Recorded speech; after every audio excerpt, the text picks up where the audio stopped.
Bien-aimés, nous vous invitons à suivre cet enseignement que Dieu a placé dans notre cœur, qui s'adresse principalement aux hommes, mais que vous pouvez faire suivre aussi aux femmes et à d'autres personnes qui peuvent être intéressées. L'intitulé de ce message, c'est « Il n'est pas facile d'être un homme », tiré de 1 Roi chapitre 2, du premier verset au verset 2e, où David dit à son fils « Fortifie-toi et sois un homme ».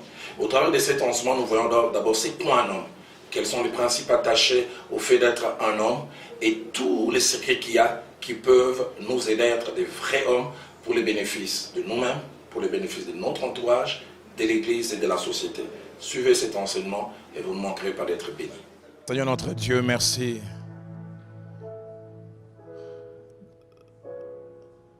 de nous prêter encore souffle de vie en ces jours,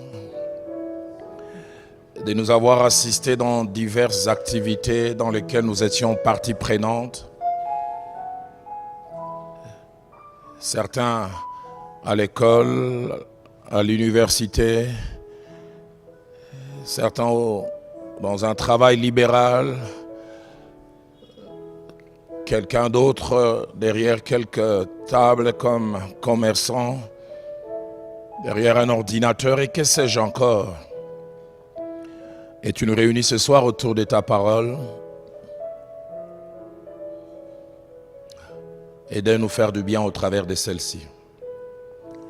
Celui par qui cette parole va être partagée n'est qu'un humain, un vrai, enclin à la faiblesse et aux limitations. Ce n'est pas un spécialiste qui parle à des profanes.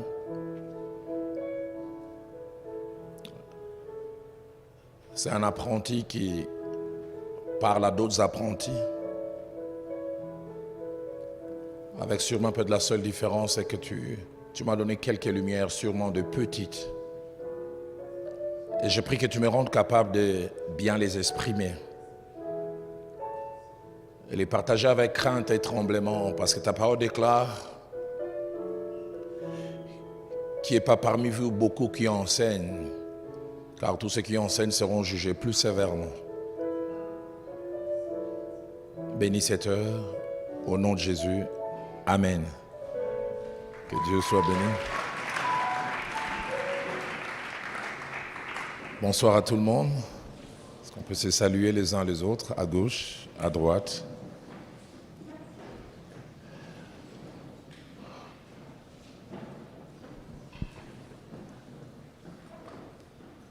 Je dis encore merci à notre Dieu qui nous réunit ce soir autour de sa parole.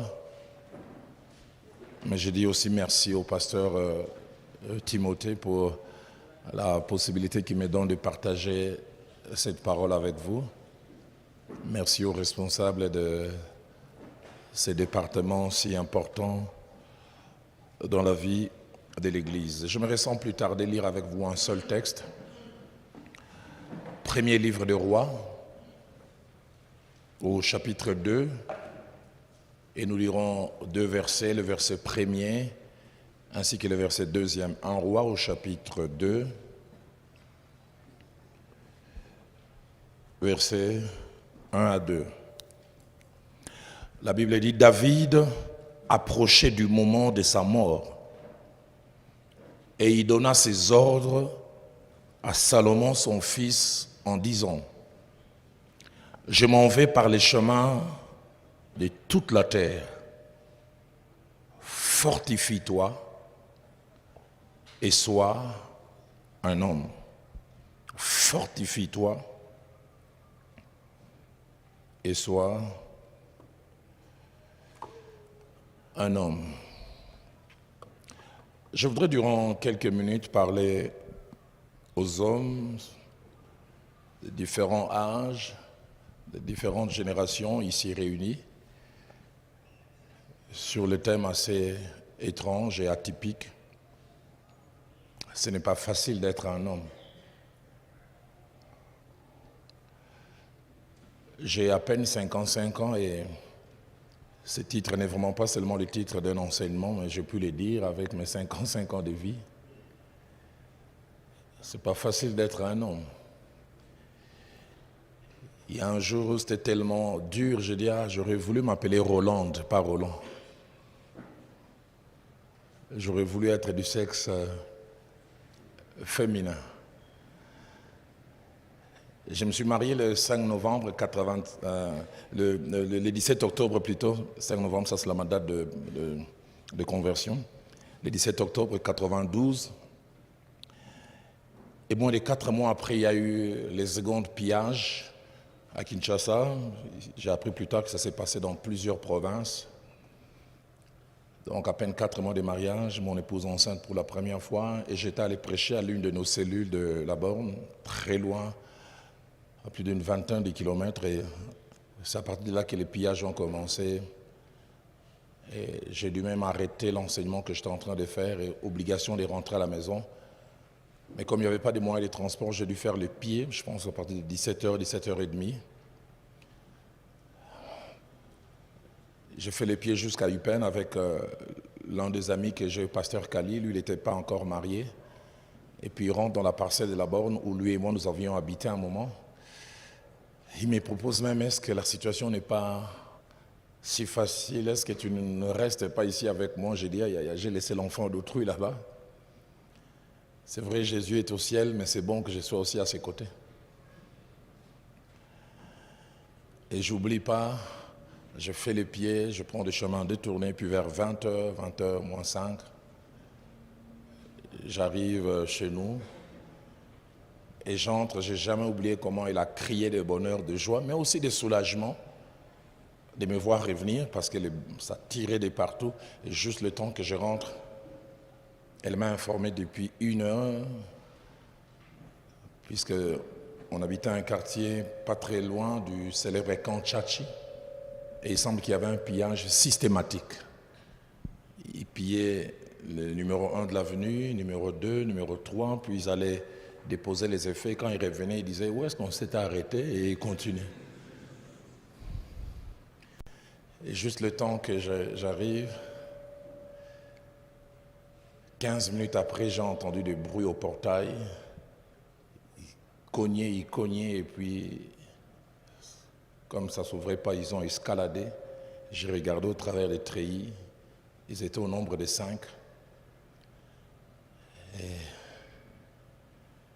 ils se sont avancés vers la porte.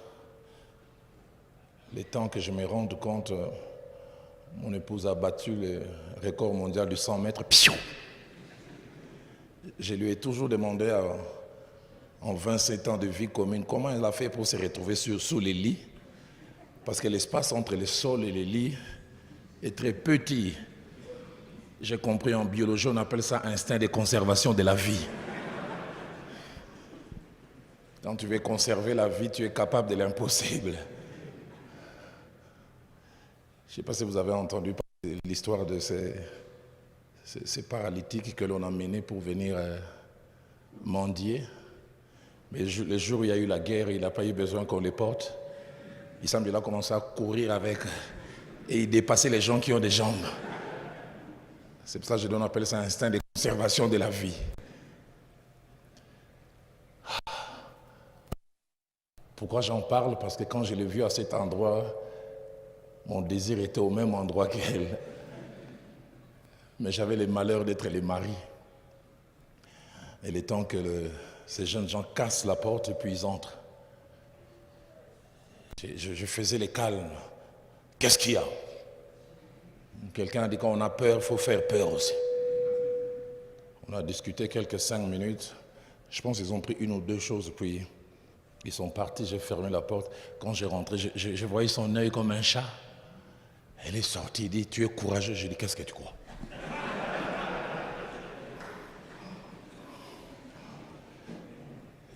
Le problème, c'est que les 5 minutes qui ont suivi après, je suis allé faire pipi 4 fois. Le métabolisme a réagi. Donc tous ces calmes apparents que j'ai montrés, il y avait tension à l'intérieur. Mais je disais, quand je l'ai vu sous là-bas, j'ai dit, j'aurais voulu que je m'appelle Roland, vraiment. Que je ne sois pas Roland, l'homme. Être homme n'est pas facile. Et le texte que nous avons lu est un texte assez étrange. Je vais faire ressortir 3 petites choses. La première, c'est que c'est le dialogue entre un père et un fils. Le père a 70 ans, le fils doit avoir la trentaine. La deuxième chose, c'est le timing du dialogue. Pourquoi ne l'a-t-il pas dit toutes ces années avant? La Bible dit, David approchait de sa mort. Il a bâti un royaume, il a transformé un royaume faible en un royaume fort, qui désormais est craint par tous les voisins. Et il sait maintenant qu'il va léguer un héritage à son fils. Et en même temps, il a conscience que c'est de la manière dont ses fils va gérer cet héritage qui va dépendre, soit qu'il va dilapider ça, ou il va garder ça, ou il va amener ça plus loin. Et c'est à ce moment-là qu'il lui fait cette exhortation étrange. Et ça, c'est la troisième des choses. Il dit à Salomon deux choses. Un, fortifie-toi. Et deux, sois un homme. Mais celui qui est devant lui est du sexe masculin. Comment peut-on demander à quelqu'un qui, si on lui ôtait les habits, il a tous les attributs de la masculinité, si je peux inventer les mots, et on lui demande, sois un homme.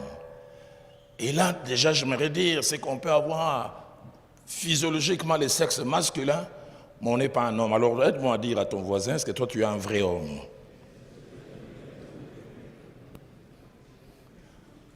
On peut en avoir l'extérieur. On n'en a pas véritablement les contenus. 10 petits principes que je mets devant nous dès le départ, en rapport avec le fait d'être homme. Allez, permettez que j'utilise le terme masculinité. Premièrement, être un homme n'est pas un choix de notre part. Ça nous a été imposé. Je ne sais pas s'il y a quelqu'un d'entre nous qui a choisi d'être un homme. Nous l'avons subi. Tu es né, je suis né, nous sommes nés et nous nous sommes rendus compte que nous sommes hommes. Deuxième principe, c'est que nous sommes hommes, je le crois, parce que Dieu l'a voulu. C'est Dieu qui a décidé que toi et moi soyons hommes. Et c'est Dieu qui a créé deux sexes différents. Genèse au chapitre 1er, au verset 27, à la création, la Bible dit, Dieu créa l'homme à son image. Il est créé à l'image de Dieu, la Bible dit, il est créé homme et femme. Deux êtres différents, différents physiquement, différents émotionnellement, différents psychiquement, différents psychologiquement, différents dans leur façon de voir les choses, différents dans leur façon d'appréhender les choses, différents dans leur façon d'agir et même de réagir devant les mêmes réalités.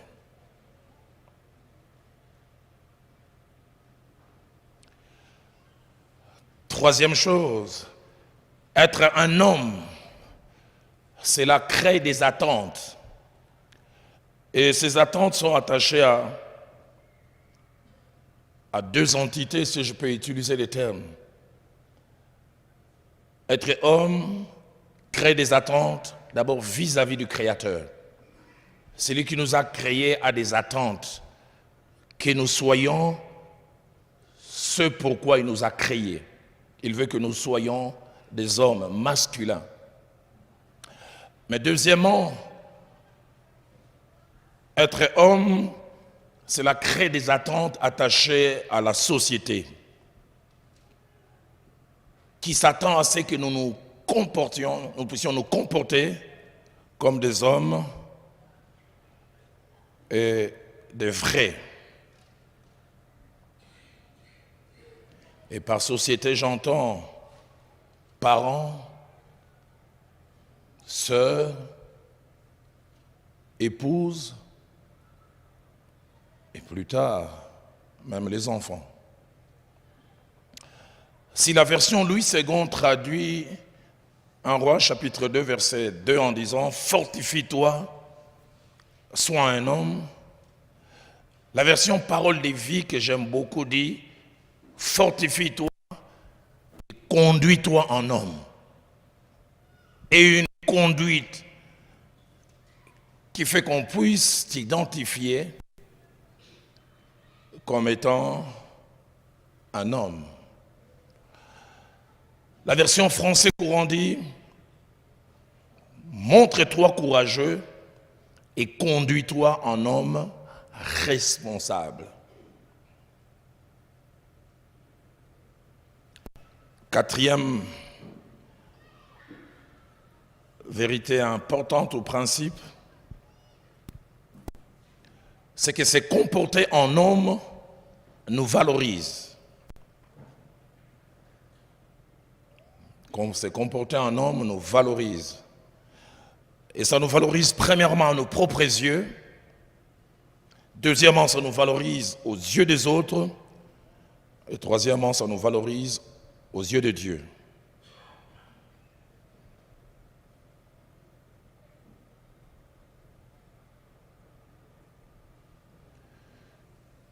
Quatrième vérité.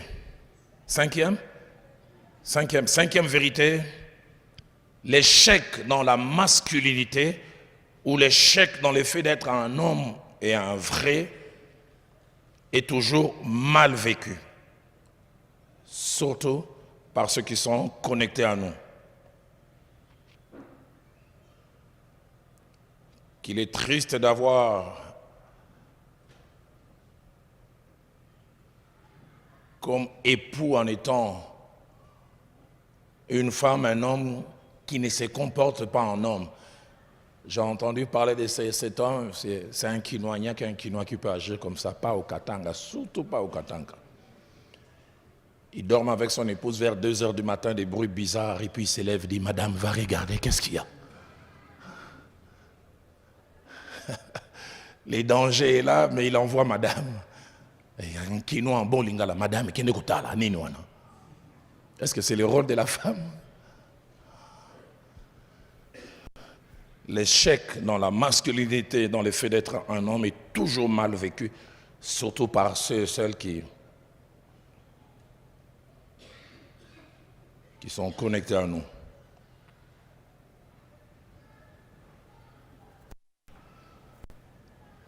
Sixième,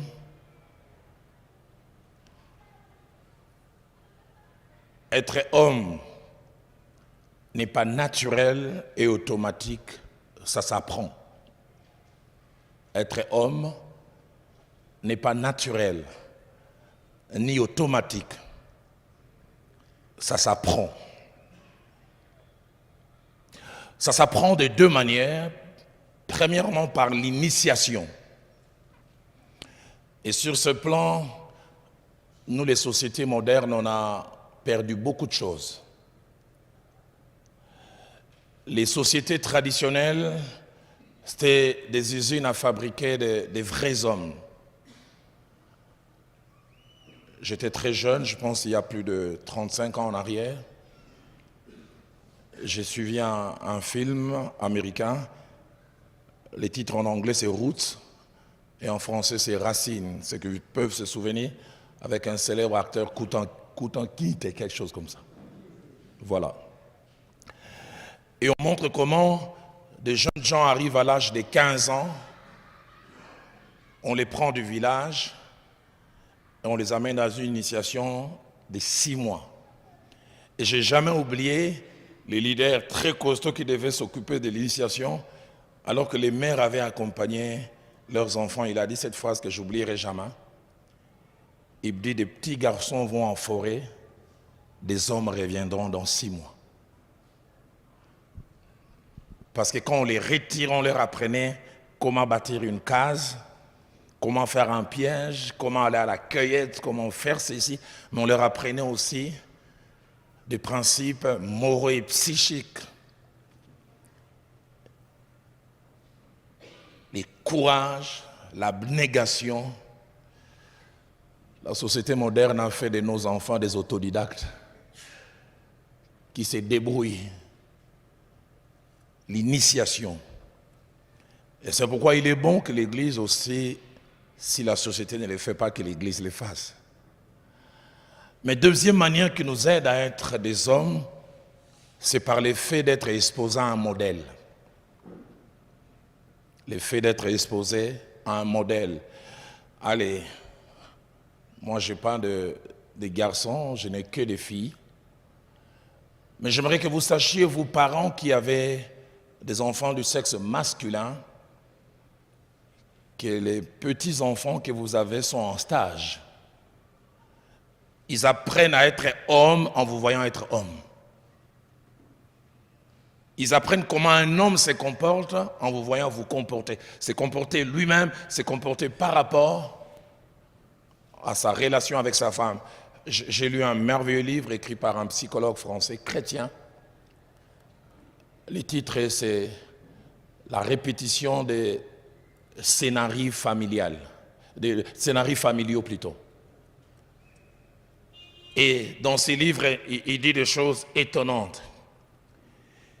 Il dit 95% des fois, nous sommes les genres de pères que nos pères ont été. Et il va plus loin, il dit 90% des fois, nous sommes les genres de mari vis-à-vis de nos épouses, comme notre père l'a été vis-à-vis. Nous n'avons aucune idée comment nous sommes formatés. Vous qui avez des enfants du sexe masculin, sachez qu'ils vous observent, ils vous regardent, comment ils réagissent vis-à-vis de la pression, comment ils réagissent quand il y a des défis, comment ils réagissent quand la baïonnette vient dire demain si on ne paye pas les loyers, on va vous chasser. Et on entend papa qui dit je vais me pendre. L'enfant est exposé à un homme qui ne sait pas gérer les défis. Mais s'il a un père qui sait calmer la tempête, demain si on ne paye pas les loyers, on va nous chasser. Jésus au contrôle.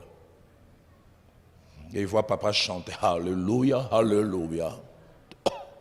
Cet homme, c'est un extraterrestre ou quoi? Un papa, à peine on vient te dire si dans 2 jours, on ne paye pas les Minerval, je serai chassé de l'école. L'enfant te retrouve assis, regardant au ciel comme Mousé Kabila dans Utenika.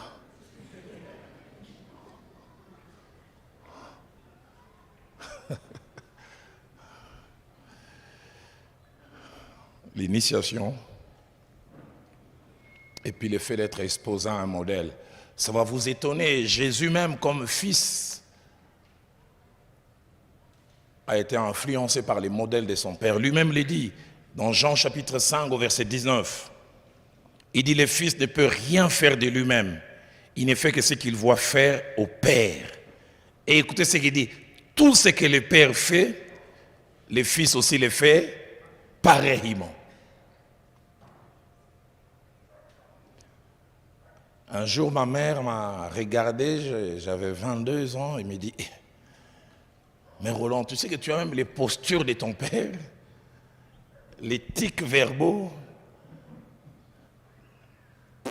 Il ne m'a jamais donné un cours en m'appelant un jour en disant Roland, quand on te parle, tu réfléchis comme ça, non. Je l'ai vu être, et je ne sais pas, c'est rentré dans mon disque dur et j'ai reproduit.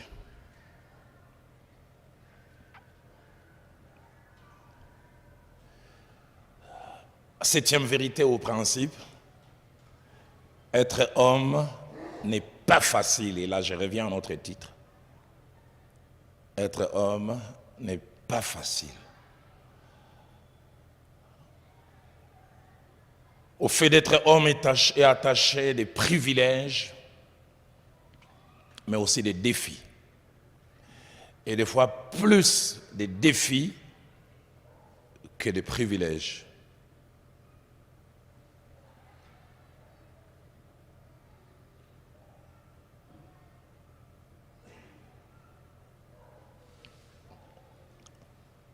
Huitième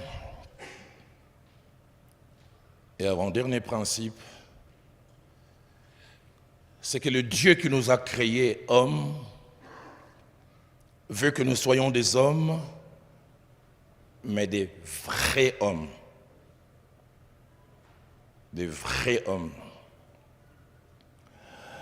Et là, je me dis que nous ne pourrions pas être des vrais hommes si nous ne comptons pas avec et sur son aide. Aller puiser auprès de lui la force, les aptitudes et les capacités nécessaires. J'aime ce que Christ lui-même a dit à ses disciples dans Jean 15 au verset 5. Il a dit, sans moi, vous ne pouvez rien. Hommes, nous ne pouvons jamais et véritablement être des vrais hommes si nous ne retournons pas à la source de celui qui a fait de nous hommes. Combien de fois ne suis-je pas aller dans la prière en disant, Seigneur, cette famille compte sur moi. Et là, les yeux se fixaient sur moi.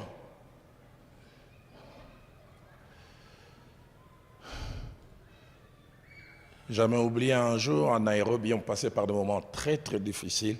Plus de 5 jours, je n'arrivais pas à mettre le pain sur la table de ma femme et des enfants. Et mon épouse a eu une crise de spiritualité et de foi.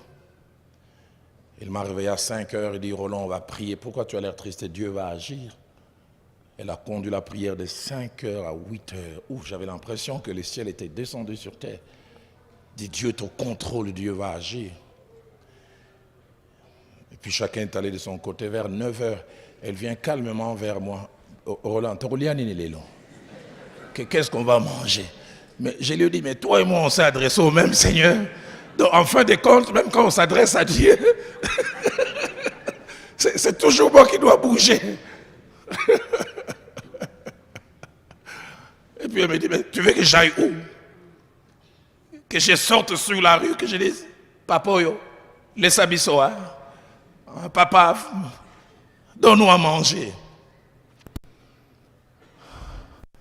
Et ce jour-là, j'ai dû aller dans la prière en disant, Seigneur, aide-moi.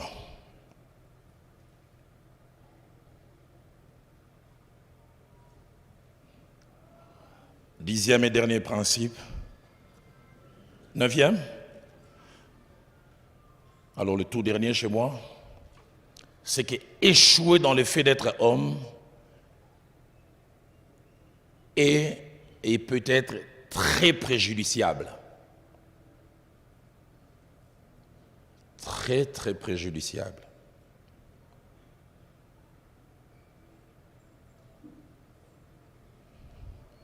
À nous-mêmes et surtout à la société. Mais j'ajoute une autre vérité, alors faites-en 10e ou 9e ou 11e selon que vous notez chez vous, c'est que la Bible nous montre qu'il y a une attaque et un combat contre la masculinité, contre le fait d'être homme.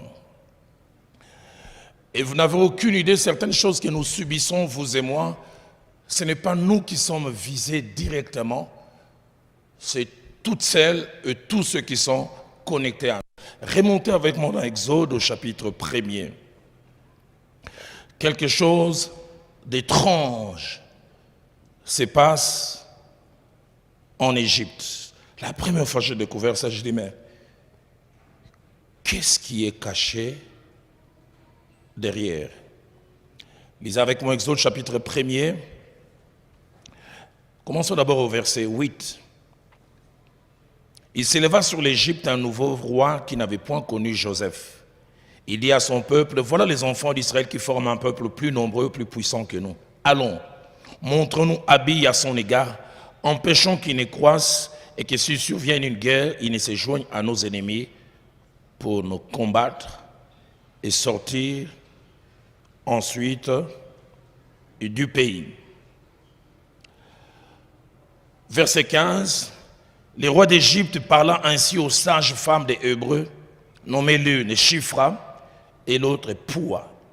Écoutez ce qu'il leur dit. Il leur dit, quand vous accoucherez les femmes des Hébreux et que vous les verrez sur les sièges, si c'est un garçon, faites-les mourir. Si c'est une fille, laissez-la vivre. Ah bon? Les filles ne sont pas dangereuses, hein? Ils veulent réduire l'influence d'un peuple qui s'accroît et devient fort.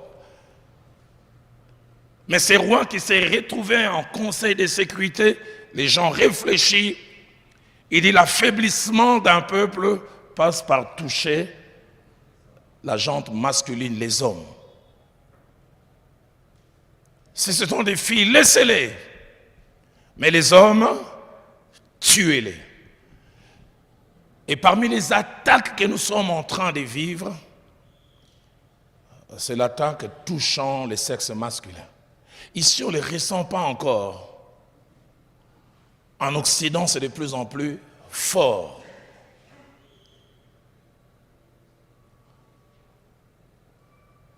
On dit aux hommes, non, il faut faire sortir les côtés féminins qu'il y a en vous.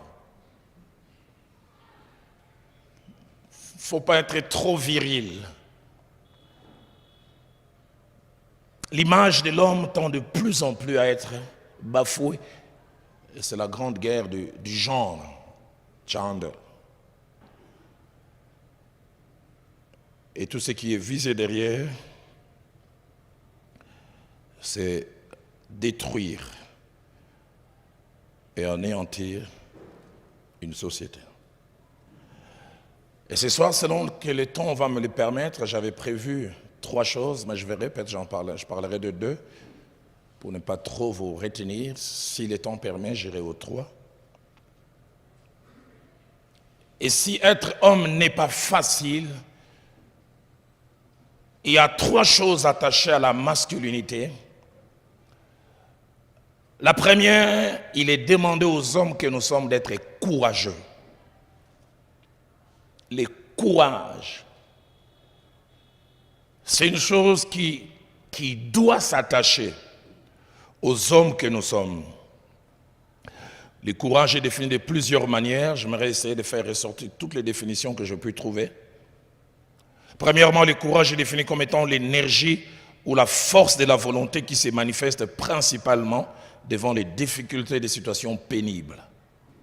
Énergie, force de la volonté qui se manifeste principalement devant les difficultés et les situations pénibles. Et Dieu veut que nous ayons cette énergie et cette force. Deuxièmement, le courage est défini comme étant la fermeté de cœur et la force de l'âme qui se manifeste devant des situations difficiles qui obligent à prendre des décisions, à faire des choses ou à lever des options. Fermeté de cœur et force de l'âme qui se manifeste devant des situations difficiles qui obligent à prendre des décisions, à faire des choses, à lever des options. Troisièmement, le courage est défini comme étant l'endurance, née de l'habitude des situations difficiles et de l'apprentissage du danger. Endurance, née de l'habitude des situations difficiles et de l'apprentissage du danger. Quatrième définition que j'ai trouvée, le courage, c'est la qualité d'un individu qui le rend prêt à réagir positivement devant une situation difficile. Avant-dernière définition que j'ai trouvée du courage, c'est maîtrise de soi, qui permet une attitude calme et réfléchie devant les tempêtes de la vie. Maîtrise de soi, qui permet une attitude calme et réfléchie devant les tempêtes de la vie. Et puis enfin, une dernière définition que j'ai beaucoup aimée. Le courage est défini comme étant l'effort sur soi-même pour résister à une épreuve. Combattre sans relâche. Effort sur soi-même pour résister à une épreuve et combattre sans relâche. Cette chose que j'aimerais que vous et moi, en tant qu'hommes, puissions noter en rapport avec les hommes que nous sommes et le courage. La première, c'est que pour nous hommes, le courage n'est pas une option, mais une obligation. Dans notre parcours, le courage n'est pas une option, c'est pas à prendre ou à laisser. C'est une obligation. Nous avons même l'obligation d'être courageux tout le temps.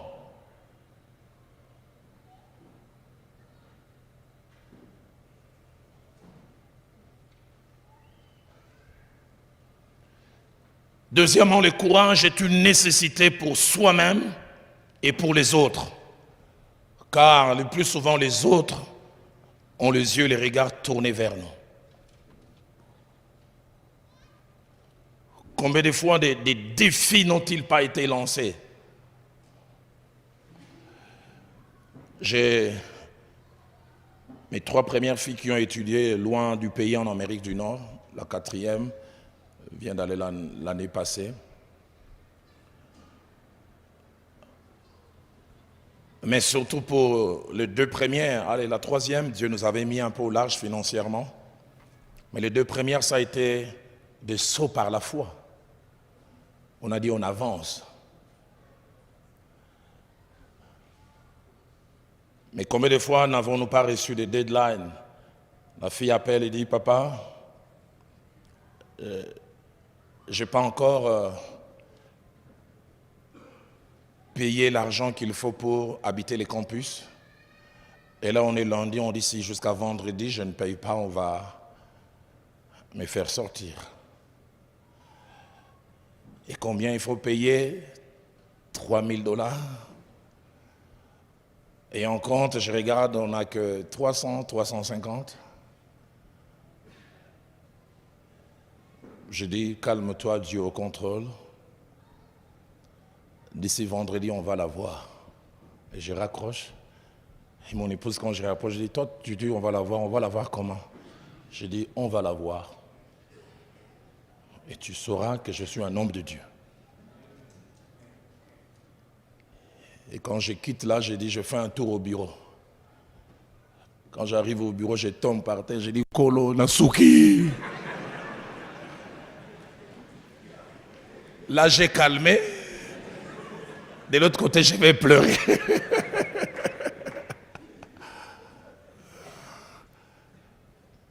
Le courage, nécessité pour tout ce qui nous entoure.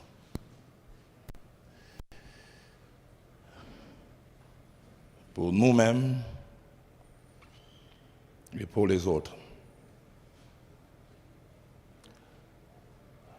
Troisième vérité, pour les mariés et les pères, leur courage est le socle de la famille et le gage de stabilité. Un père courageux rassure. Pour les mariés et les pères, leur courage est le socle de la famille, une sorte de gage de stabilité. Un père et un mari courageux rassurent.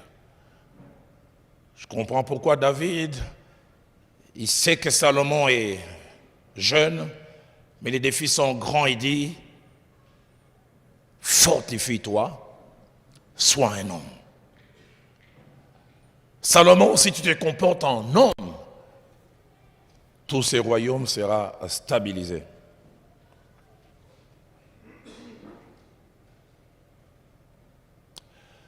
Quatrième vérité, ça va vous étonner.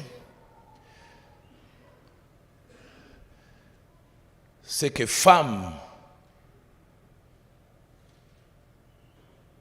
enfants et hommes n'ont pas la même source de courage. Femmes, enfants et hommes n'ont pas la même source de courage. Qu'est-ce que je veux dire par là? Je veux dire l'homme trouve la source de son courage en Dieu, tandis que la femme et les enfants trouvent leur source de courage en l'homme qui est devant.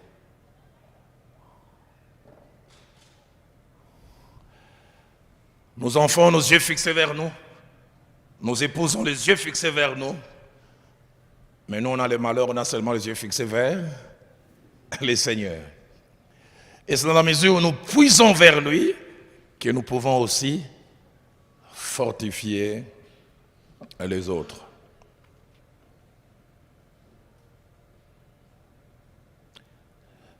Tous ceux qui sont devant doivent faire attention. Il est étonnant de voir comment Dieu tenait au courage dans l'armée israélienne, dans l'armée israélite, j'allais dire. Je vais lire ce passage étonnant Deutéronome chapitre 20, verset 5e au verset 8. Ça s'applique à la guerre, mais on peut, en paraphrasant, l'utiliser aussi pour nous les hommes. Écoutez ce que la Bible dit.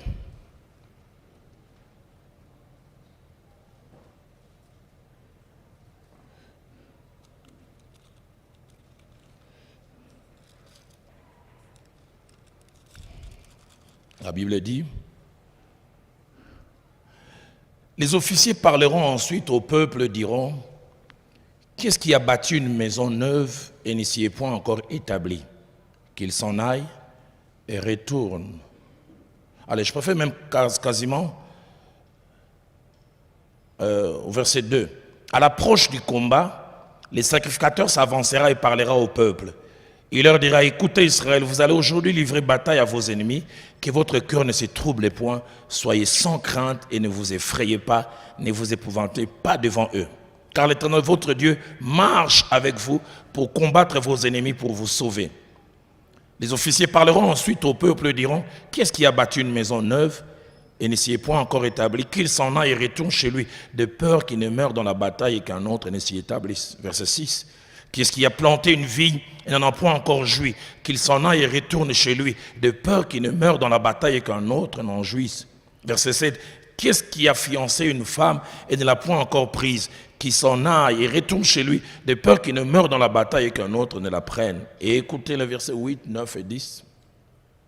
Les officiers continueront à parler au peuple et diront, qu'est-ce qui a peur et manque de courage? Qu'il s'en aille et retourne chez lui, afin que ses frères ne se découragent pas comme lui. Comme quoi l'absence de courage, c'est contagieux. Quand les officiers auront achevé de parler au peuple, ils placeront des chefs des troupes à la tête du peuple. Dans Josué chapitre 1er, du premier verset au verset 8e, au moins à 4 reprises, Dieu rappelle à ses leaders, fortifie-toi et aie bon courage. Fortifie-toi. Bizarre, je suis étonné. Dieu ne dit pas, je vais te fortifier. Fortifie-toi, sois à toi d'être fort. Aie bon courage. Combien c'est très important. J'aime bien les textes de 1 Samuel chapitre 30, au verset 6. David était un mercenaire et il était à la solde des Philistins. Et ce jour-là, ils veulent aller combattre, mais ils avaient le malheur, c'est que ce sont les Israélites qui ont attaqué les Philistins. Et David, qui rendait service au roi philistin, veut comme mercenaire aller combattre. Et les généraux du roi des Philistins disent non, ça ne sert à rien, il va sûrement lever les pieds, parce qu'il y a ses cousins, ses neveux de l'autre côté. Et on renvoie David. Et David avait un quartier général à Skilag, où il laissait femmes et enfants. Et puisqu'on l'a chassé, il veut retrouver du bon temps auprès des épouses et enfants. Et là, quand ils arrivaient, ils trouvent que la ville était brûlée. Femmes et enfants avaient été emmenés captifs. 1 Samuel 30, verset 3 et 4 dit, ils élevèrent tous la voix et ils pleurèrent jusqu'à ne plus avoir la force de pleurer. Et le verset 5 dit encore que tous ces gens avaient l'amertume dans l'âme à cause de leurs femmes et fils, et ils parlaient de lapider David. Et j'aime ce que le verset 6 dit. La Bible dit, David reprit courage en s'appuyant sur l'Éternel. Une autre version dit, David se fortifia. Il est attaqué de toutes parts, on le pointe du doigt, mais il trouve en lui-même, en son Dieu, la force de s'élever. Combien c'est important que nous puissions savoir que nos enfants trouvent en nous la source de courage, que des choses seront évitées. 5e chose, le courage là où il est, il se fait voir et sentir. On n'a pas besoin de microscope. Là où le courage est présent, ça se voit. Et ça se sent. En parole et en acte. Ce jeune homme devait aller passer un test, il avait 12 ans. Un test à l'oral et son père l'accompagne. Son père voit comment il tremble. Et puis il dit, Guélo, tu trembles. Écoutez sa réponse, je ne tremble pas. Donc le papa voit que le tremblement est tellement fort, il nie, mais le tremblement atteint même le langage. Je ne tremble pas.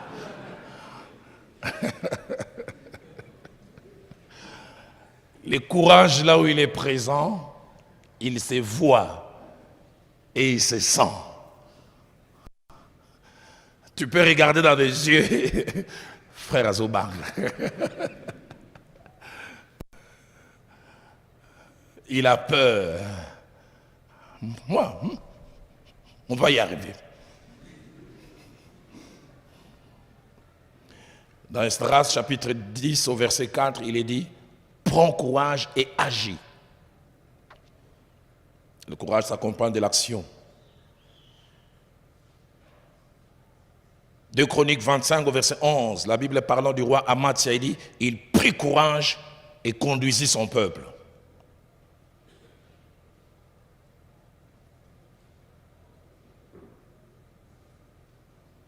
De Chroniques 23 verset 1er, parlant de Jéhojada, dit, il s'anima de courage et traita alliance avec les chefs des centaines. 6e et avant-dernière chose, c'est que le courage s'apprend. Le courage s'apprend. Et le plus souvent par des modèles et par des exemples. Dans 2 Timothée chapitre 3 au verset 10, l'apôtre Paul, comme un père spirituel, quand il écrit à son fils dans la foi de Timothée, il dit, pour toi, tu as suivi de près mon enseignement, je t'ai enseigné des choses. Mais puis il dit aussi, ma conduite, ma constance, mes résolutions. Tu as vu ça. Une autre version dit, tu as vu ma persévérance et ma fermeté. J'ai été comme responsable spirituel beaucoup impacté par l'exemple de mon pasteur Feu Jacques-André Vernon. Entre 98 jusqu'à 91, au moins 5 fois, il a reçu l'ordre de quitter le pays. À la grande époque de parti-État. Je vois ces jours-là, il reçoit ses courriers signés Singa Uju Ongwakebi Untube. Missionnaire Jacques-André Vernon, dans 48 heures, vous devez quitter. Et on se retrouve lors de cette réunion. Pasteur, qu'est-ce que tu dis? Il dit, Dieu m'a dit, je ne quitterai pas. Mais pasteur, on avait lancé un programme de séminaire dans 2 semaines. Il dit, oui, annoncez-le ce soir. Je regarde, je dis, ok. Je suis content de m'appeler Roland Dallot, pas Jacques Vernon. Parce que je ne sais pas comment il va. Et il décrète un jeûne. Et les jours J, on voit un courrier venir. Non, un conseil de la présidence a parlé, il a dit, ce monsieur fait du bon travail, laissez-les en paix. Je dis, waouh. Le courage s'apprend. C'est pourquoi je vous prie, soyez des modèles chez vous à la maison. 7e et dernière vérité en rapport avec le courage.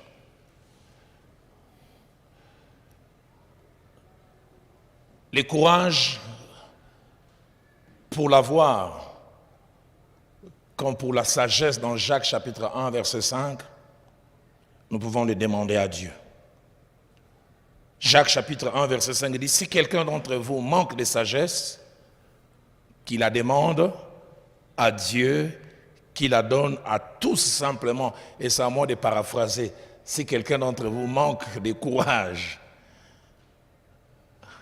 qu'il le demande à Dieu. Tout à l'heure, quand on priera en tant que mari, tu diras, cet enseignement était pour moi. Seigneur, parler, crier sur ma femme sagesse, mais courage. Aussi j'en ai, mais j'en ai en dose réduite. Donne-moi un peu plus. Deuxième chose attachée à la masculinité, qui si on manque, ça peut faire que ça puisse être un handicap. Un homme, un vrai, il sait décider. Il sait décider.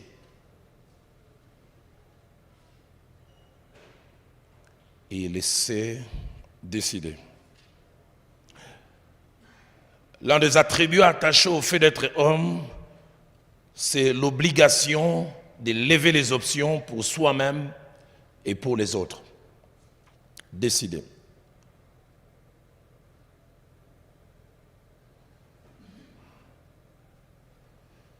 Lever les options pour soi-même et pour les autres. Qu'est-ce que je veux dire par là? Je me dis, on ne peut être un homme sans aptitude et capacité à décider. Des fois, à prendre des décisions difficiles, impopulaires, incompréhensibles, mais nécessaires.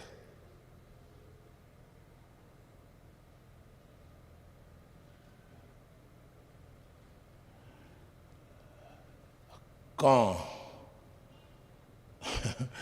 David dit à Salomon, fortifie-toi et sois un homme, ça c'est au verset 2, j'aimerais qu'on retourne dans ce passage. Il lui montre des choses que lui n'a pas pu faire, mais quasiment qu'il oblige Salomon à faire. Et si vous étudiez l'histoire d'Israël, c'était des décisions plus que nécessaires. Écoutez les choses qu'il lui dit, des choses pas faciles. Un roi plutôt chapitre 2, verset 5 jusqu'au verset 10. Je sauterai un autre verset. Tu sais ce que m'a fait Joab, fils de Thérouza, ce qu'il a fait à 2 chefs de l'armée d'Israël, à Abner, fils de Ner, et à Amatsa, fils de Jether. Il les a tués. Il a versé pendant la paix le sang de la guerre et il a mis le sang de la guerre sur la ceinture qu'il avait au rein et sur la chaussure qu'il avait au pied. Écoutez le verset 6. Tu agiras selon ta sagesse, tu ne laisseras pas ses cheveux blancs descendre en paix dans le séjour des morts. Verset 8. Voici tu as près de toi Shimei, fils de Gera, Benjamin de Bachurim. Il a prononcé contre moi des malédictions violentes les jours où j'allais à Manaïm. Mais il descendit à ma rencontre vers le Jourdain. Je lui jurai par l'Éternel en disant, je ne te ferai point mourir par l'épée. Maintenant, tu ne laisseras pas impuni, car tu es un homme sage et tu sais comment tu dois les traiter. Tu feras descendre, ensanglanter ses cheveux dans les séjours des morts. Décision difficile à prendre, difficile à appliquer, mais il a su, le jeune Salomon,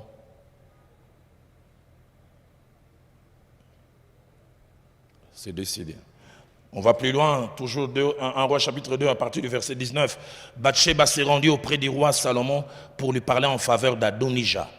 Le roi s'éleva pour aller à sa rencontre, il s'est prosterné devant elle et il s'assit sur son trône. On plaça un siège pour la mère du roi, elle s'assit à sa droite, puis elle dit, j'ai une petite demande à te faire, ne me la refuse pas. Et le roi lui dit, demande ma mère, car je ne te refuserai pas. Elle dit, qu'Abishag, la Sunamite, celle qui réchauffait le roi David, soit donnée pour femme à Adonija ton frère. Écoutez la réaction. Le roi Salomon répondit à sa mère, pourquoi demandes-tu à Abishag la Sunamite pour Adonija? Demande donc la royauté pour lui, car il est mon frère aîné, pour lui, pour les sacrificateurs et pour Joab, fils de Thérouza. Alors le roi Salomon jura par l'Éternel en disant que Dieu mettrait dans toute sa rigueur, si ce n'est pas au prix de sa vie qu'Adonija a prononcé cette parole. Maintenant l'Éternel est vivant, lui qui m'a affermi et m'a fait asseoir sur le trône de David mon père et qui m'a fait une maison selon sa promesse. Aujourd'hui Adonija mourra. Et le roi Salomon envoya Benaja, fils de Jéhojada, qui les frappa, et Adonija a mouru. Et cette décision apparemment négative a pacifié le pays. Parce qu'Adonija vivant, ça aurait été toutes sortes de choses. Être homme, c'est savoir décider. Et je voudrais dire 4 vérités avant de toucher les troisième et dernière chose. La première, c'est que la prise de décision fait partie de notre job description en tant qu'homme.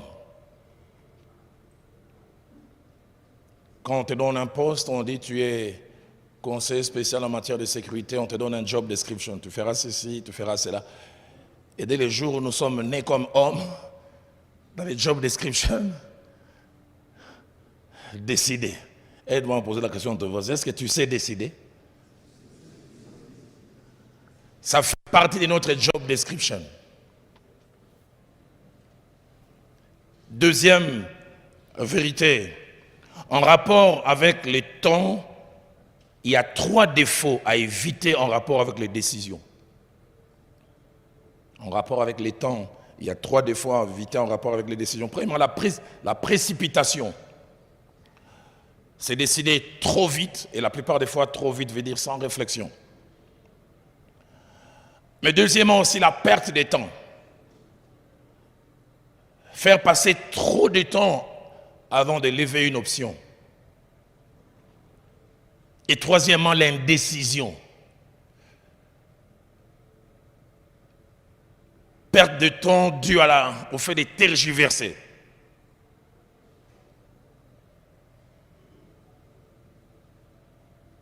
Proverbe 21, verset 5 dit, celui qui agit avec précipitation n'arrive qu'à la disette. 1 Timothée 5, 22, l'apôtre Paul dit à son fils dans la foi, n'impose pas les mains avec précipitation. Juge chapitre 5, versets 15 à 16, Israël est attaqué par des ennemis et Déborah, qui est chef d'état-major, lance un appel à toutes les tribus d'Israël. Venez, prêtez-moi main forte pour qu'on réponde à cette attaque. Écoutez ce que la Bible dit. Près des rousseaux de Ruben, grandes furent les résolutions du cœur. Une autre version dit, longues furent les résolutions du cœur.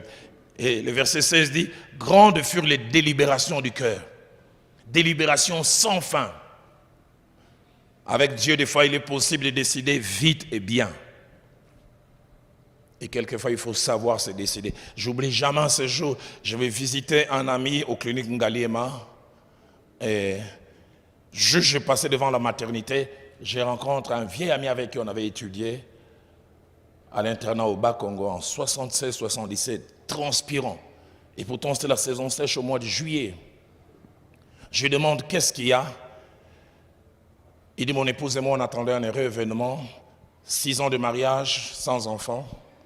Et là, elle est enceinte, 9e mois, mais elle est dans la salle de travail. Et le médecin se rend compte que l'état de l'enfant, je ne sais pas comment on appelle, sorti par siège ou quelque chose comme ça. Il dit, on peut faire une césarienne, mais ça prendra trop de temps. On risque de perdre et la mère et l'enfant. Alors il dit, on m'a donné 5 minutes en disant, décide. On sauve soit la mère, soit l'enfant. J'étais content d'être moi et de ne pas être lui. Il devait décider. Il devait lever une option. Quelquefois, ce sera à nous de dire qu'est-ce qu'il faut faire. Dans 1 Roi chapitre 18 au verset 21, la Bible nous parle des indécis en Israël. Élie s'élève parce que le peuple mélange des choses. Il dit, si c'est l'Éternel qui est Dieu, allez auprès de lui.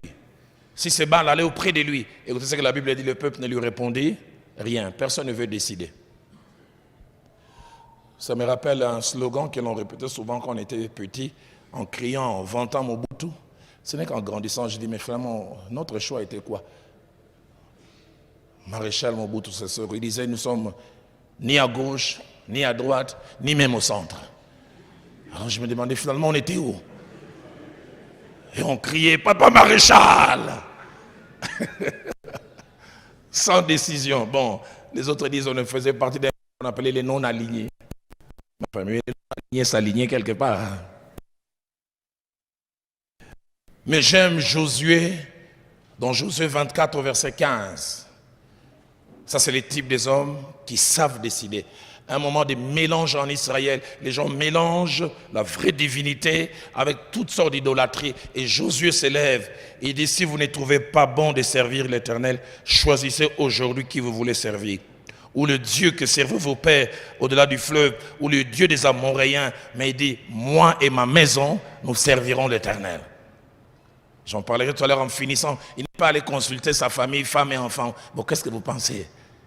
Il décide et il engage la famille. Moi et ma maison, nous servirons l'Éternel. Troisième et avant-dernière chose. Il y a deux types de décisions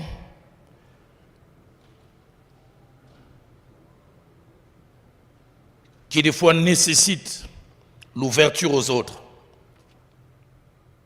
Qu'est-ce que je dis? Il y a deux types de décisions. Premièrement, des décisions qui nécessitent l'ouverture, c'est-à-dire le fait de requérir l'avis des autres. Mais il y en a d'autres qui nécessitent d'y aller seul et d'entraîner tout le monde. En tant qu'homme, nous devons savoir qu'il y a ces deux types de décisions. Certaines décisions, tu échanges avec madame, qu'est-ce que tu penses? Des fois, même quand les enfants ont grandi, qu'est-ce que vous pensez? Mais deuxièmement, il y a des décisions où les leaders décident et il engage les autres. J'aime Galates chapitre 1er, verset 15 à 16. L'apôtre Paul dit, lorsque le temps où celui qui m'avait appelé à l'annoncer arriva, il dit, je ne consulta ni la chair, ni le sang. Hébreux chapitre 11, versets 24 et 27, parlant de Moïse, un vrai homme.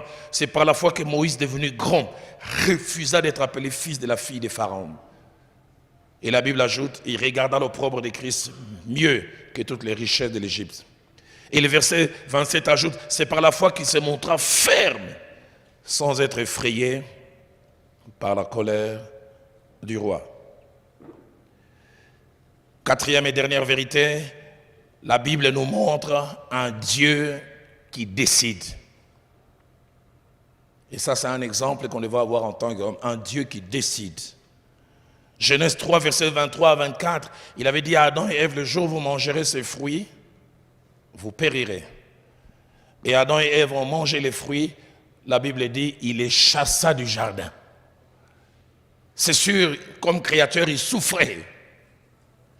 Mais il décide, il les chasse. J'aime beaucoup enseigner sur la famille. Je n'ai jamais oublié la première fois, j'ai décidé de punir ma fille aînée.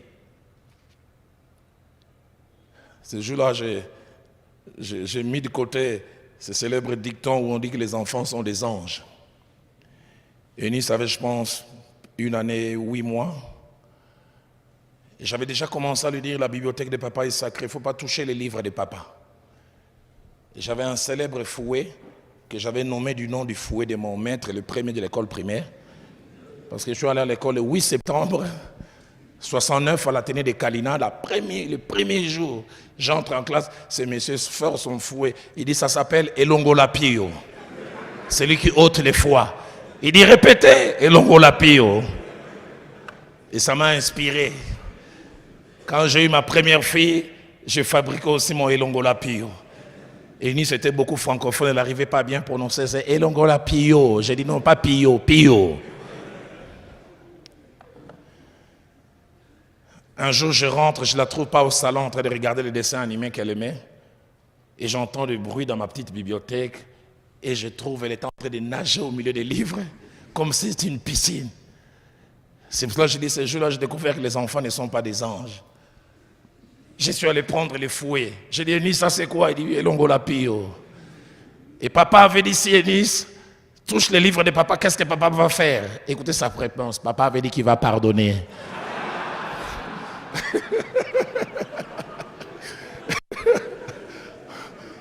Mensonge à 1 année et 8 mois.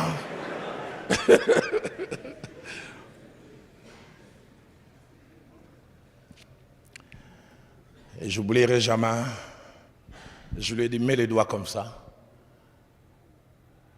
Je vais frapper. Et quand je voulais frapper, j'ai vu son visage triste. Dans mon cœur, j'ai commencé à dire à l'égard, je voulais dire, bon, laissons simplement.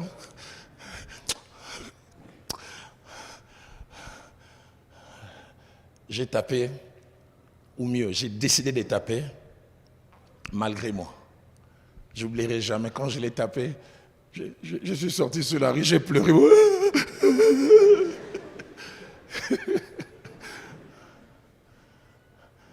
Mais vous savez, la meilleure, ça l'a vacciné pour la vie. Et puis en plus, elle est devenue le professeur assistant à la maison. Quand ses sœurs ont commencé à naître, il ne faut pas toucher les livres de papa. Hein? J'avais décidé de faire quelque chose. Au-delà de mes émotions, je n'ai pas fait ce que j'ai ressenti ou ce que je voulais, j'ai fait ce que je devais. Dieu dit à Adam et Ève, sortez. Genèse chapitre 6, versets 5 à 7. Dieu est attristé de ce que les gens humains sont en train de se corrompre. Dieu dit, j'ai détruit le monde par le déluge. Un Dieu qui décide.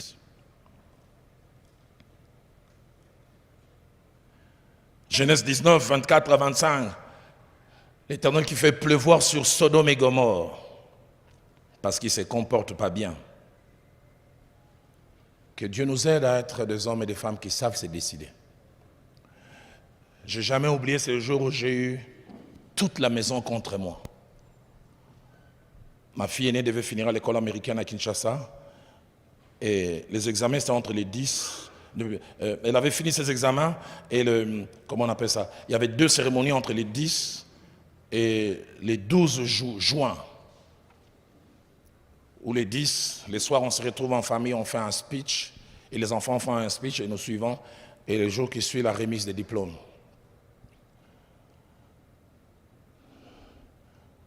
Mais les lendemains, ma 2e fille, ma 3e et ma 4e avaient chacune examen.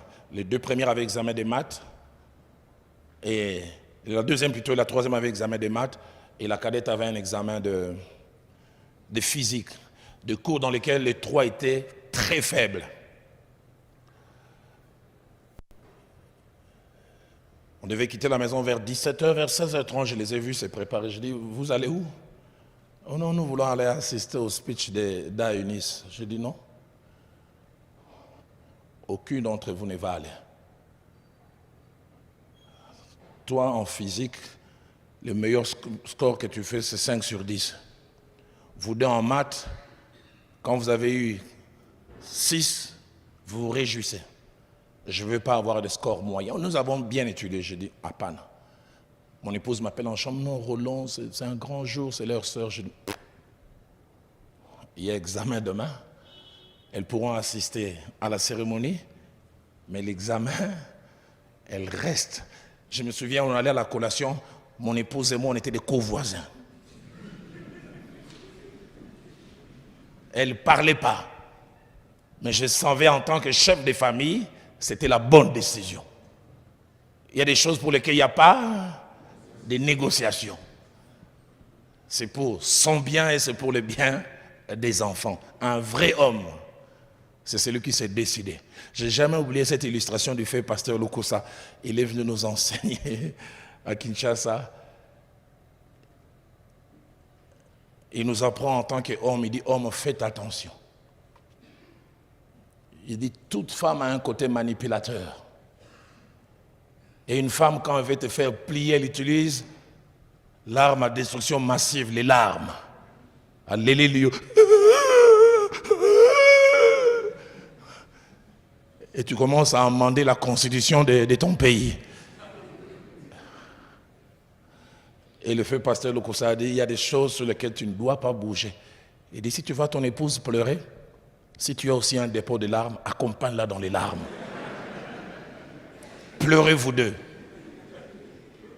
Mais il dit finalement, quand elle s'arrête, tu dis, chérie, tu as fini de pleurer? Il dit, oui. Tu dis, chérie, ma décision reste celle qui était avant que toi et moi on ne pleure. savoir être ferme. Alors, docteur, il est 19h05. On peut aller... Ok. Alors, j'ajoute le troisième secret pour être un vrai homme. Prendrait peut-être 15-20 minutes. C'est savoir gérer la pression. Savoir gérer la pression. La pression est définie comme étant la force souvent extérieure, s'exerçant sur une personne, l'influençant d'une manière ou d'une autre à agir ou à réagir. Force souvent extérieure, s'exerçant sur une personne, l'influençant d'une manière ou d'une autre à agir ou à réagir. La pression est aussi définie comme étant l'influence sur l'action et les comportements d'une personne. Et par rapport à la pression, je vous prie de noter cette vérité, je vais les mentionner en 15-20 minutes, puis nous finissons.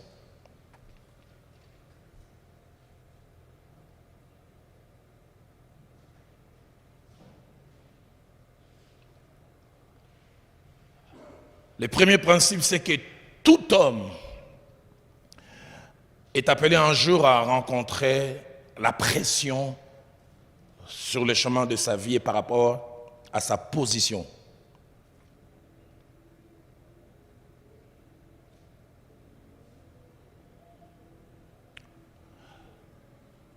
Deuxièmement, plus on grandit et plus le rôle et les positions dans les sociétés augmentent, plus on connaît la pression et on l'expérimente. Quand j'étais petit, j'entendais mon père dire stress. Je disais, papa, le stress, c'est quoi? Maintenant, je sais ce que c'est le stress. C'est le stress qui a amené cette érosion sur la tête et les cheveux se font absents. C'est le stress qui a fait qu'en 2008, quand Philadelphie a commencé, j'avais toute ma barbe ici, noire. 2 ans après, un jour, mon épouse dit, tu as mis de la poudre blanche? J'ai dit non. L'apôtre Paul dit, avec tous les soucis que me donnent les églises. Et le terme souci que l'apôtre Paul utilise, ça veut dire stress, poids, pression. Plus on grandit, plus on a des rôles et des positions dans la société, plus on connaît la pression. Je disais un jour à mon épouse, j'ai appris à être comme le Dieu du ciel. J'ai appris à m'apprécier moi-même. Parce qu'il arrive que personne ne m'apprécie. Un jour, en moins d'une heure, mon père m'appelle, mais Roland, quel genre d'enfant tu es? Tu ne viens plus visiter les parents? Je raccroche 5 minutes après, c'est ma grande sœur qui m'appelle, Roland, Bozu Epesi Bokabwani. Le fait que tu as, ça a séparé. Et 30 minutes après, les enfants rentrent de l'école. Mais papa, toi, quel genre de papa tu es? Tu n'es jamais là. 1 heure après, c'est mon épouse dit, je regarde de t'avoir comme mari. Je dis, mais finalement, moi, je suis bon où?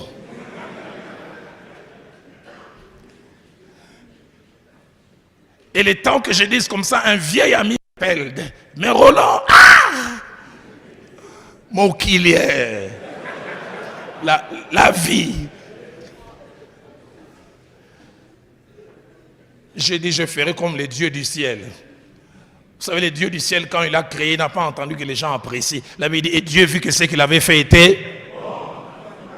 J'ai appris moi-même à arrêter Naza bien.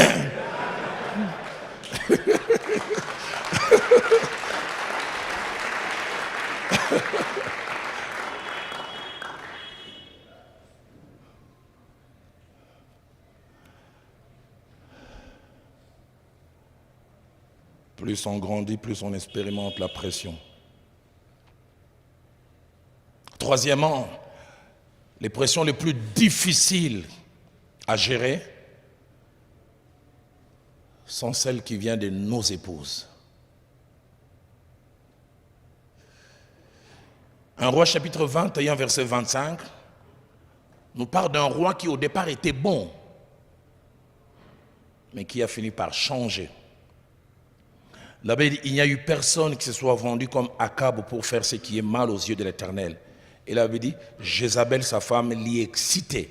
Une autre version dit l'entraîner. Une autre version dit le pousser des forces. Et vous connaissez les récits. Akab était un homme pondéré. Il a envié la vigne d'un homme, mais il voulait l'avoir en bonne et due forme. Il va même solliciter, est-ce que je peux l'avoir? Cet homme dit, non, c'est un héritage familial. Lui, il laisse. Sa femme vient lui dire, est-ce que toi, tu es roi ou quoi? Elle fait faire des choses à sa place. Pression. Pression.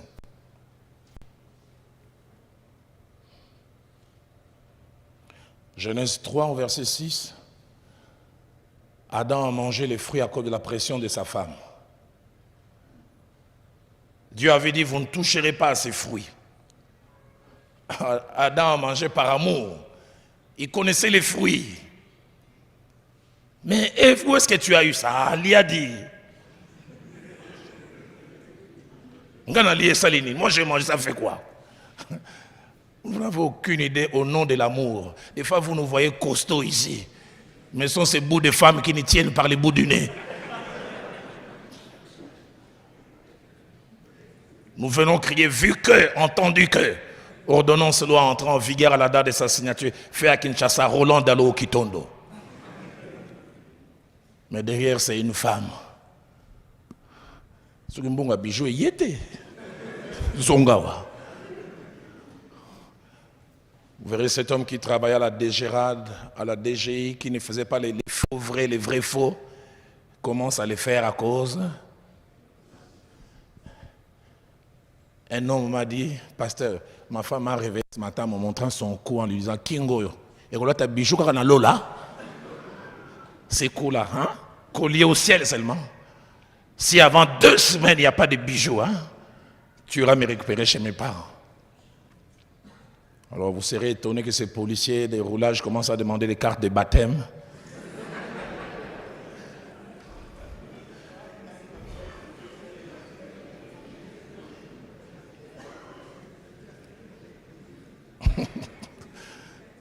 Pasteur Timothée, ça me rappelle ces jours-là à Kinshasa. Tu vois là où il y a photo Guy? Je venais, puis à 6 mètres, je clignote pour... allez, c'est comme ça, je clignote pour prendre la gauche. Je vois un monsieur qui sont... Tu n'as pas clignoté. J'ai dit, mais le clignotant est là en retard.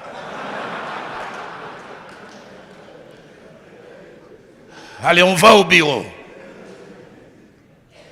Quand il monte, entre lui et moi, il y avait une Bible. On avance un peu, il s'arrête. Il dit, arrête-toi un peu. J'ai dit, au monde pas été. Où est-ce que je t'ai vu? Puis il dit, toi tu es pasteur, hein?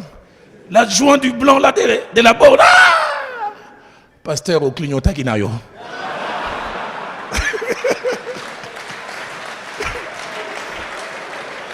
Ah! Et si je m'appelais Kimbilangoudi?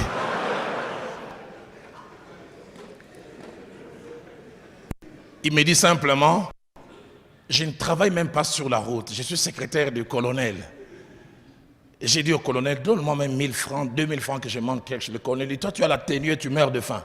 Alors il dit, je disais les premiers que je vois, et les malheurs, j'étais les premiers.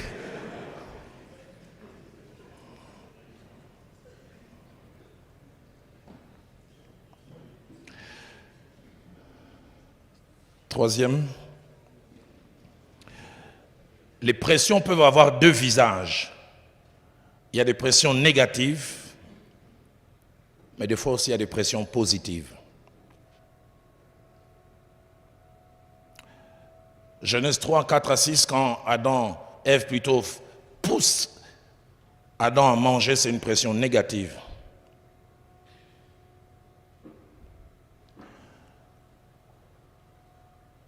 Mais il y a des pressions positives sans lesquelles nous ferions rien du tout. J'aime ce texte de 1 roi, plutôt 2 rois, au chapitre 7. Il y a une grande famine en Samarie. La Bible dit que la famine était tellement forte qu'on a commencé à manger des choses interdites et même ils ont commencé à manger les enfants. Mais écoutez ce que la Bible dit. De Rois chapitre 7, versets 3 à 4. Il y avait à l'entrée de la porte 4 lépreux qui se dirent l'un à l'autre, quoi, resterons-nous ici jusqu'à ce que nous mourions? Si nous songeons à entrer dans la ville, la famine est dans la ville. Nous y mourrons. Si nous restons ici, nous mourrons également. Allons nous jeter dans les camps des Syriens. Si nous laissent vivre, nous vivrons. Si nous font mourir, nous mourrons également. Grande famine. Et eux, ils sont à la porte de la ville. Déjà, ceux qui sont en forme ne mangent pas. Pression. La faim est tellement forte, ils se disent, il faut faire quelque chose. J'ai suivi ces documentaires, je ne sais pas si vous l'avez suivi. L'un des Noirs qui a battu les records du monde de 100 mètres et 200 mètres à l'époque, c'était aux Jeux Olympiques qu'il y avait à Berlin, en 1938, juste avant la guerre. C'est la grande époque de Hitler, qui avait comme un mépris pour les Noirs. Et ces Noirs géants, il entre dans ces stades, tout le monde les huait. Négro, on les huait. Il dit pleurer. Mais dans son cœur, il disait, je vais leur montrer ce qu'un Noir peut faire. Il y a des pressions des fois qui sont nécessaires sans lesquelles vous ne ferez rien. Des choses qui vous poussent à sortir les meilleurs de vous-même. C'est pour ça que je dis qu'il y a des pressions négatives, mais il y a aussi des pressions positives. Si les épouses peuvent être à la base de pressions négatives, elles peuvent aussi être des fois à la base de pressions positives. Combien de fois Viviane ne m'a pas dit, Roland, tu dois parler à cette personne. Affronter. J'ai eu à affronter et puis les choses se sont calmées.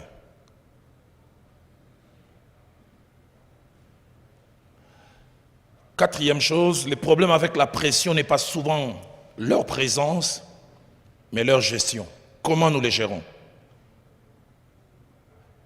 Certains gèrent bien les pressions, les autres les gèrent mal.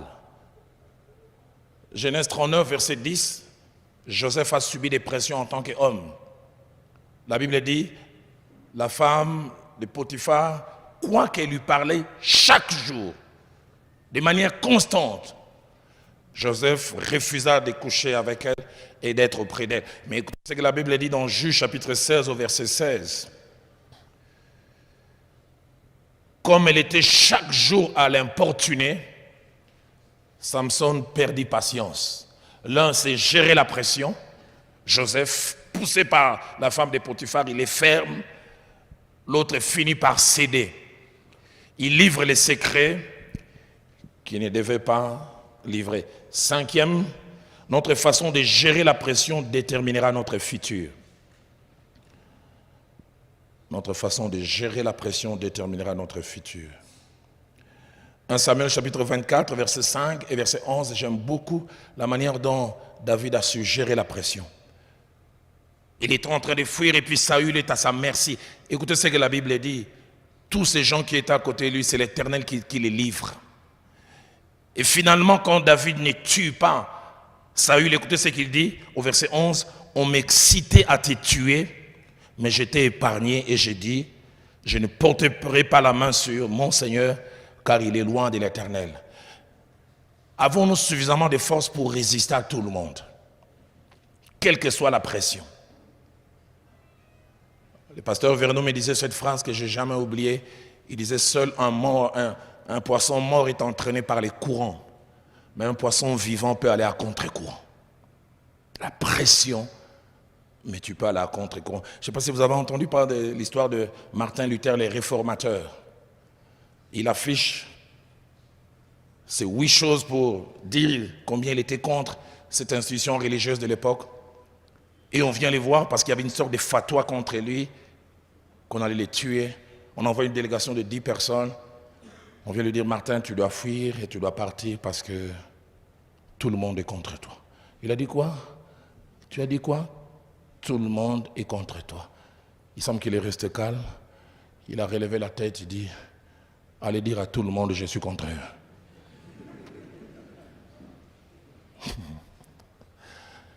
Comment tu gères la pression?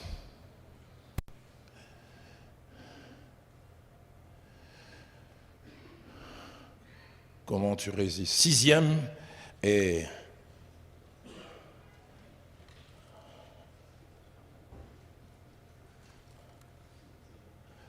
sixième ou septième? Allez, septième chose. Notre gestion de la pression dépend de plusieurs choses.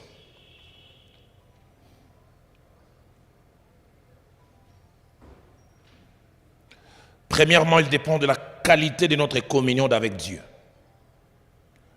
Plus nous sommes proches de Dieu, parce que la Bible dit c'est lui qui crée en nous les vouloir et les faire. Il m'est arrivé des moments où j'ai été d'une fermeté, et ce n'est qu'après je me demande d'où m'est venue cette force. Deuxièmement, la connaissance de notre position et des conséquences de notre position par rapport aux autres.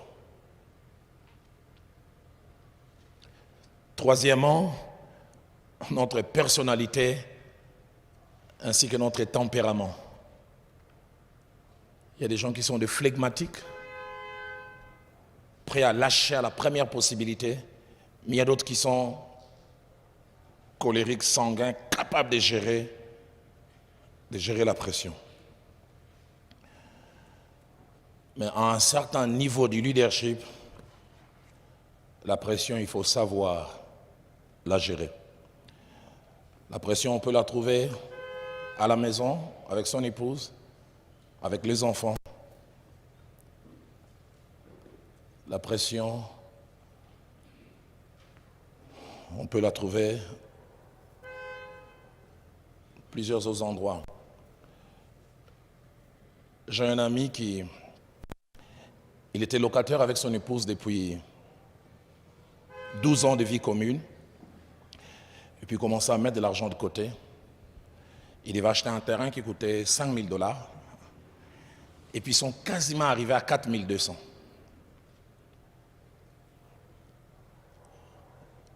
Et puis un beau jour, son épouse, triste, vous savez les femmes quand elles veulent vous mettre sous pression. Chérie, qu'est-ce qu'il y a? Non, il n'y a rien. Mon pasteur me disait quand je voulais me marier, Roland, fais attention au silence des femmes. Les silences des femmes sont éloquents. Non, il n'y a rien. Et puis du coup, là, il entend un cri. À celle qui disait qu'il n'y avait rien. Il dit, il y a une fête de famille dans 2 jours. Mais toutes les fois, je n'ai porté que les mêmes bijoux. Et les gens ont même commencé à appeler ça uniforme.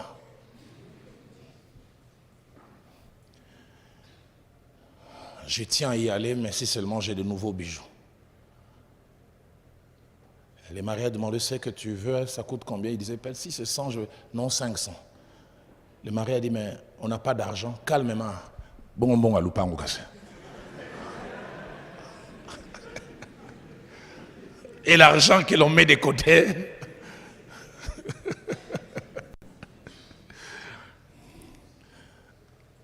il avait les choix. On est plus proche des 5,000 pour avoir un terrain. Faut-il reculer, faire la paix?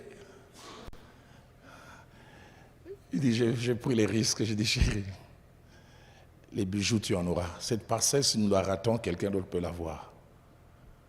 Il a dit, un froid durant 3 semaines.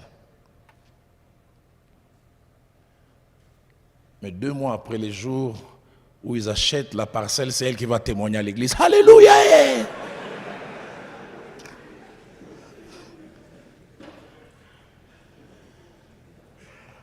Fortifie-toi et sois un homme, a dit David à Salomon. Alors aide-moi à dire à ton voix, fortifie-toi et sois un homme. Que Dieu bénisse sa parole.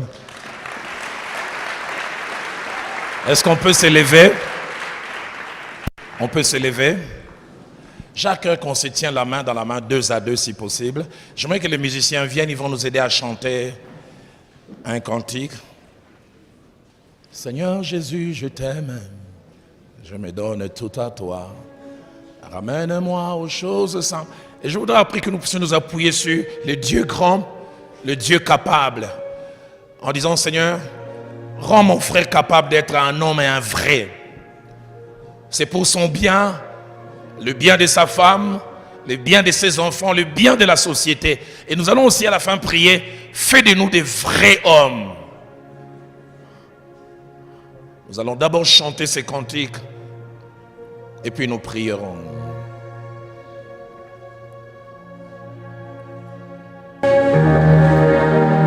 Alléluia.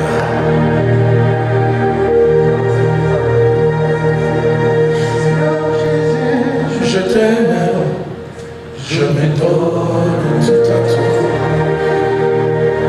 Et les écailles de mes yeux tombent.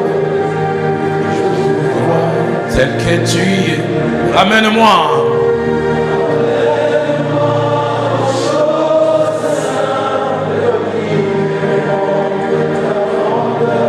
Le ciel, la terre.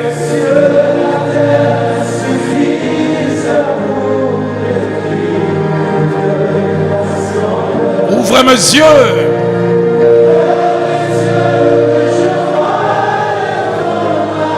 Celle qui m'entoure. Que je cesse de croire à la taille. Avant de suivre cet enseignement, je crois que vous avez été édifiés. L'enseignement au travers duquel nous avons d'abord essayé de définir c'est quoi être un homme. Et nous avons montré au travers de la parole de Dieu qu'être un homme, c'est quelque chose que nous n'avons pas choisi. C'est Dieu qui a décidé ainsi. Nous avons montré qu'être un homme, il y a des attentes venant de Dieu, le Créateur, et venant de la société qui nous entoure. Et nous avons montré combien être un homme, ça s'apprenait. Et puis après cela, nous avons montré des grands secrets. Pour être un homme, il faut savoir être courageux. Pour être un homme, il faut savoir se décider. Pour être un homme, il faut savoir gérer la pression. Ma prière, le vœu de mon cœur, est que Dieu vous aide, m'aide, nous aide à être des hommes, mais des vrais. Pour sa gloire et pour le bien de notre société. Que Dieu nous bénisse.